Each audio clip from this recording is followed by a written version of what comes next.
ஆனந்தம் சில்க் செம்ம ஜாலி ஆடி ஆஃபர் 5 முதல் 50% வரை. ஆனந்தம் சில்க்ஸ். சென்னையில் குப்பையில் தவற விடப்பட்ட வைர நெக்லஸை மீட்டுக் கொடுத்த தூய்மை பணியாளருக்கு பாராட்டுகள் குவிந்து வருகின்றன.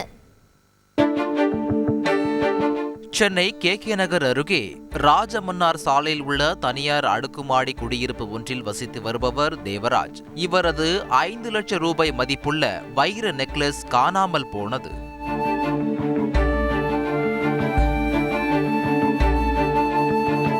பதறிப்போன தேவராஜ் குப்பைகளுடன் அதை தவறவிட்டது தெரிய வந்தது.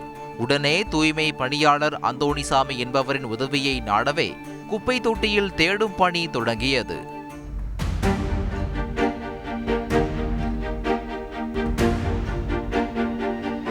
சல்லடை போட்டு தேடிய நிலையில் குப்பை தொட்டிக்குள் இருந்த வைர நெக்லஸ் மீட்கப்பட்டது. இதையடுத்து அந்த நெக்லஸை உரிமையாளரிடம் ஒப்படைத்தார் அந்தோணிசாமி. நெக்லஸ் கிடைத்ததால் அளவில்லா மகிழ்ச்சி அடைந்த தேவராஜ் நேர்மையின் சிகரமாய் விளங்கிய துப்புரவு பணியாளரை பாராட்டினார். நெக்லஸ் மீட்கப்பட்டது குறித்து விளக்கமளித்துள்ள அந்தோணிசாமி தூய்மை பணியாளர்களை மக்கள் மரியாதையாக நடத்துமாறு வேண்டுகோள் விடுத்துள்ளார். அந்தோணிசாமியின் செயலுக்கு பொதுமக்களும் பாராட்டு தெரிவித்து வருகின்றனர். ஆனந்தம் சில்க் செம்ம ஜாலி ஆடி ஆஃபர் 5 முதல் 50% வரை. ஆனந்தம் சில்க்ஸ்.